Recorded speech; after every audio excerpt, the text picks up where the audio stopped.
Students, आज हम सीखेंगे जर्नल एंट्री। तो जर्नल एंट्री करने के लिए आपको रूल्स पता होने चाहिए। रूल्स ऑफ अकाउंटिंग ये पता होना चाहिए कि कौन कौन से रूल्स हैं जिसके हिसाब से आप अकाउंटिंग करेंगे। और अकाउंटिंग का पहला स्टेज होता है जर्नल एंट्री। तो जर्नल एंट्री करने के लिए आपको क्या पता होना चाहिए? तो आपको ये पता होना चाहिए कि अकाउंट कौन कौन से होते हैं और कौन कौन से अकाउंट को हम डेबिट और क्रेडिट में पोस्ट करते हैं। ठीक है, तो अकाउंट दो तरीके के होते हैं, एक पर्सनल अकाउंट और दूसरा इम्पर्सनल भी बोल सकते हैं और नॉन पर्सनल भी। इम्पर्सनल पर्सनल अकाउंट जहाँ पर किसी भी इंडिविजुअल का या किसी फर्म का या किसी कंपनी का या किसी इंडिविजुअल को या ग्रुप को रिप्रेजेंटिव करने वाले किसी भी आइटम का नाम हो, तो वहाँ हम यूज़ करेंगे पर्सनल अकाउंट। इंडिविजुअल हो, फर्म हो, कंपनी या कोई भी फाइनेंशियल इंस्टीट्यूशंस हो। तो अगर कोई भी नाम आ जाए, ध्यान रखना, कोई भी नाम आ जाए या किसी भी पर्सन के बिहाफ में कोई पैसा अगर आप इंट्रोड्यूस कर रहे हो, फॉर एग्जांपल कि कैपिटल, तो ओनर है, इंडिविजुअल है, ठीक है, तो उसका नाम यूज़ कर रहे हो तो आप कैपिटल भी पर्सनल अकाउंट के अंदर ही आएगी।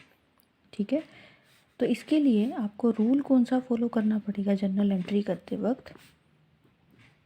रूल है debit the receiver and credit the giver. जिसकी तरफ से कोई भी वैल्यू अगर जा रही है तो वो गिवर, और जो रिसीव कर रहा है तो वो रिसीवर है। जो रिसीवर होगा उसके नाम को डेबिट में डाल दिया जाएगा और जो गिवर है उसको क्रेडिट।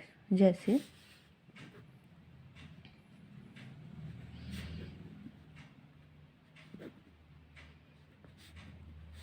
अमाउंट ट्रांसफ़र किया एसबीआई में from Punjab national bank, state bank of India में अमाउंट आपने ट्रांसफ़र किया, तो यहाँ पर दोनों ही नेम है, ये भी और ये भी। ठीक है, अगर अमाउंट हम ट्रांसफ़र कर रहे हैं टू यानी कि एसबीआई को, किससे? पीएनबी से, तो इसमें से एक रिसीवर है और एक गिवर है। तो कौन सा रिसीवर है? एसबीआई अमाउंट रिसीव कर रहा है, रिसीवर, पीएनबी गिवर। तो रूल के हिसाब से चलते हैं, debit the receiver and credit the giver. तो एंट्री क्या हो जाएगी? SBI account debit to PNB's account. ठीक है, समझ में आया?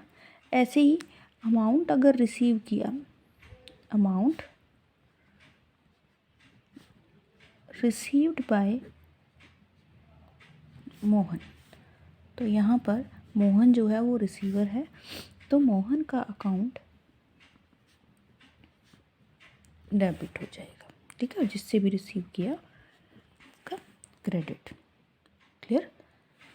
दूसरा है इम्पर्सनल अकाउंट। तो इम्पर्सनल अकाउंट के आगे तो सब पार्ट हैं, एक रियल अकाउंट और एक नॉमिनल अकाउंट। तो रियल अकाउंट जो है वो किस लिए यूज़ होता है? वो होता है यूज़ एसेट्स के लिए। तो इससे पहले आपको पता होना चाहिए कि एसेट्स क्या होती हैं। रूल कर लेते हैं, फिर आपको बताएंगे एसेट्स क्या होती हैं।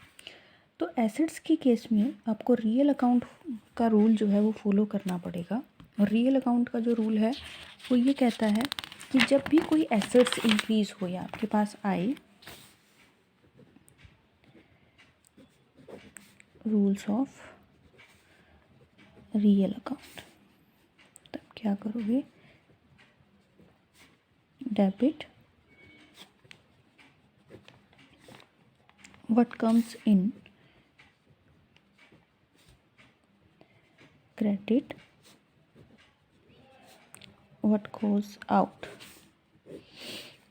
ठीक है, तो जो भी व्हाट कम्स इन, जो भी फर्म में कंपनी में आएगा उसको डेबिट, और जो भी बाहर जाएगा उसको क्रेडिट। फॉर एग्जांपल स्टॉक, माल जब भी कंपनी में आएगा तो उसको एज अ परचेजेस हम लिखते हैं, और जब भी हम उसको सेल करते हैं तो एज अ सेल्स हम उसको लिखते हैं। तो इससे, इस रूल से याद रखना कि what comes in debit, purchase हमेशा डेबिट होगी जब भी परचेजेस की जाएगी, और सेल हमेशा क्रेडिट होगी क्योंकि गुड्स सोल्ड किए तो वो फर्म से, कंपनी से, फैक्ट्री से बाहर जा रहे हैं। ठीक है, debit what comes in, credit what goes out. एक और एग्जांपल देखते हैं, जैसे मशीनरी परचेज्ड,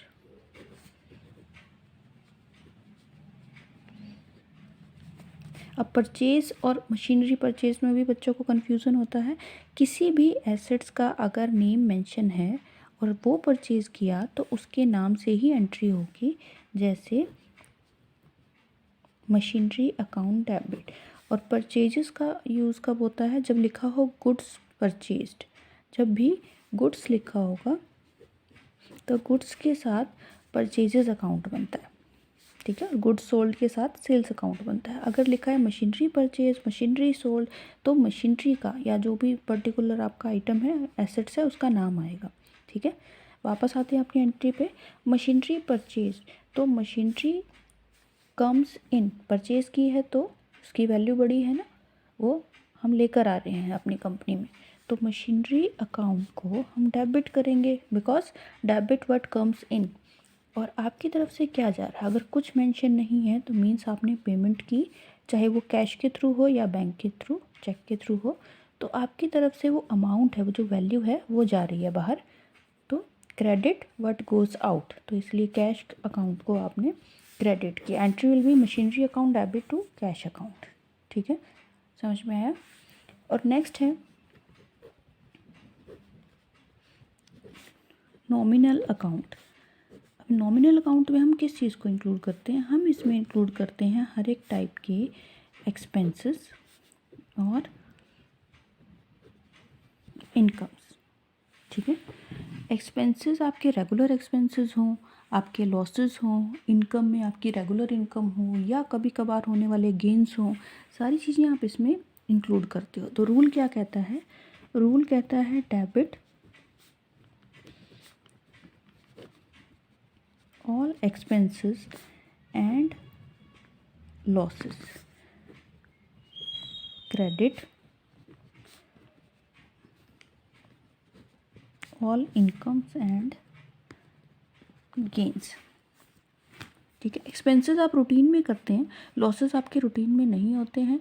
तो और वैसे ही इनकम जो है वो रेगुलर रिसिप्ट से होती है, और गेन कभी कभार होने वाले किसी तरीके के बेनिफिट को हम गेन कहते हैं। ठीक है, रूल आपका ये कहता है कि जब भी एक्सपेंसेस होंगे को डेबिट करना है, और इनकम होगी तो उसको क्रेडिट करना है। फॉर एग्जांपल एंट्री है सैलरी पेड, अगर आपने सैलरी पे की बाय चेक, चेक से पे की है, तो जिसके नाम के बाद लिखा हो पेड या रिसीव, इससे हमें पता चलेगा कि वो एक्सपेंसेस है या इनकम। तो पे किया है तो एक्सपेंसेस है, एक्सपेंसेस का नाम क्या है, सैलरी।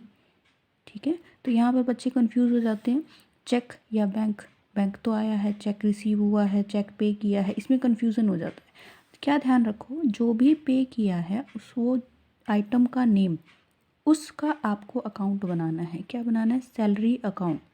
एक्सपेंसेस है तो एक्सपेंसेस सिर्फ हमें हिंट देने के लिए, रूल अप्लाई करने के लिए है कि अगर एक्सपेंसेस है तो हम इसको डेबिट करेंगे, तो आपको पेड लिखने की ज़रूरत नहीं है, आप सीधा लिखोगे आइटम का नेम, क्या, सैलरी अकाउंट डेबिट।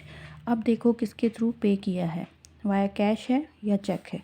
चेक है तो बैंक बैलेंस हमारा कम हो जाता है, बैंक बैलेंस चला जाता है, तो bank account what goes out के हिसाब से, और ये एक्सपेंसेस नॉमिनल के हिसाब से, debit all expenses.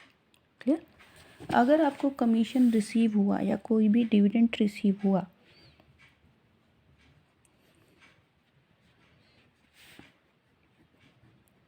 Commission received of ₹10,000। अगर ये एंट्री है तो क्या करोगे, देखो फिर से वही, आपको रिसीव हुआ है। रिसीव का मतलब कि ये आपकी इनकम है। इनकम है तो कौन सी साइड जाएगी, क्रेडिट साइड। ठीक है, तो लिखना किसको है, लिखना है इस आइटम नेम को जो आपकी इनकम है, कमीशन को। तो अकाउंट बनेगा कमीशन का, और आप रिसीव कर रहे हो, अमाउंट लिखा हुआ है तो आप कैश रिसीव कर रहे हो, तो cash account debit to commission account. ठीक है, इस तरीके से एंट्री होगी। समझ में आया? जो तरीका है रूल्स को फॉलो करके और एंट्री करना, ये ट्रेडिशनल तरीका है। इसके अलावा एक मॉडर्न टेक्निक भी है जिसमें आप कुछ आइटम्स को याद करोगे तो उस हिसाब से आप एंट्री कर सकते हो। ठीक है, जैसे यहाँ पर कन्फ्यूज़न होती है कि कैश को हमने डेबिट में क्यों लिखा, या सैलरी पे की तो बैंक को क्यों लिखा, बैंक के पीछे क्या कौन सा रूल फॉलो करना है। तो बेटा बैंक में या कैश में ये सारी हमारी एसेट्स हैं, और उसके लिए हम रियल अकाउंट को फॉलो करते हैं। तो आपको स्टार्टिंग में बताया था कि एसेट्स का जहाँ पर भी नेम आएगा वहाँ आपको रियल अकाउंट लगाना है। ठीक है, जिसको क्या करना होता है, debit what comes in, credit what goes out, ये करना होता है। तो एसेट्स देख लेते हैं कौन कौन सी होती हैं। देखिए एसेट्स के अंदर रियल अकाउंट जहाँ फॉलो करेंगे कि जब भी इनकी वैल्यू इंक्रीज़ होगी तो आप इनको क्या करोगे, डेबिट में लिखोगे, और जब इनकी वैल्यू डिक्रीज़ या आप सेल कर देते हो इनको, या अमाउंट रिसीव हो जाता है और अकाउंट क्लोज करना है, बिल रिसीवेबल से अमाउंट रिसीव हो गया तो आप इनको क्रेडिट करोगे। ठीक है, तो करंट अकाउंट में कौन कौन सा आइटम आएगा, करंट अकाउंट होता क्या, सॉरी करंट एसेट्स होता क्या है। करंट एसेट्स वो होती हैं जिनको आप एक साल के अंदर अंदर, एक फाइनेंशियल ईयर के अंदर कैश में कन्वर्ट कर सकते हो। ठीक है, कैश ऑलरेडी कैश की फॉर्म में है, बैंक जब चाहे आप इसको कैश में कन्वर्ट कर सकते हैं। स्टॉक वो सामान जो हम बेचने के लिए ख़रीद के लाए हैं। ठीक है, तो ऐसा अज्यूम किया जाता है कि एक साल में वो जो स्टॉक है वो तो करंट एसेट्स जो हैं वो कौन कौन सी हैं, कैश, बैंक और स्टॉक। बिल रिसीवेबल क्या होता है, जब भी हम क्रेडिट में सेल कर तो हमारे जो पर्सन है जो हमें पैसा देंगे उनको बोलते हैं डेटर्स। अगर डेट कि हम इतने टाइम पीरियड बाद आपका ये पेमेंट जो है दे देंगे, वो जो बिल ऑफ एक्सचेंज उन्होंने दिया तो हम रिसीव करेंगे, तो ये हमारी एसेट्स है कि हम एक साल के अंदर अंदर ये अमाउंट रिसीव कर लेंगे। ठीक है, और कहीं हमने शॉर्ट टर्म थोड़े समय के लिए पैसा लगाया है तो वो इन्वेस्टमेंट भी हम वसूल कर लेंगे कितने दिनों में, कम से कम एक फाइनेंशियल ईयर में। Expenses, prepaid expenses. Prepaid expenses वो एक्सपेंसेस होते हैं जो एडवांस में किसी को दिए हुए हों, अभी उसके बदले का हमने काम वसूल नहीं किया है, तो वो भी हमारी एसेट्स होते हैं। फिक्स्ड एसेट्स में land and building, plant and machinery, furniture, fixtures, motor vehicles, ये सब तो हैं ही। ऑफिस का जितना भी सामान है वो फिक्स्ड एसेट्स के अंदर ही आएगा। इसके अलावा इंटेंजिबल में जिसको हम देख नहीं सकते, छू नहीं सकते, गुडविल, ट्रेडमार्क और कॉपीराइट्स और पेटेंट्स, ये सब चीज़ें भी एसेट्स के अंदर आएंगी। तो जितनी भी एसेट्स हैं अगर इनकी वैल्यू इंक्रीज़ होती है तो आप इनको डेबिट में लिखोगे। फर्स्ट ऑफ ऑल ये याद रखना, कैश और बैंक, जहाँ कुछ ना लिखा हो वहाँ कैश की एंट्री। कुछ खरीदेंगे बेचेंगे तो उसके कंसिडरेशन में हमें क्या मिलेगा, कैश मिलेगा, तो इसलिए हम जहाँ पर भी अमाउंट लिखा हो तो हम कैश की एंट्री वहाँ पे कर देते हैं। ठीक है, फिर है करंट लाइबिलिटी और लाइबिलिटीज़, नॉन करंट लाइबिलिटीज़। इन सब का जो बैलेंस है वो क्रेडिट होता है जब भी ये इंक्रीज़ होती हैं। जब डिक्रीज़ होंगे तो इनका बैलेंस उल्टा डेबिट हो जाएगा।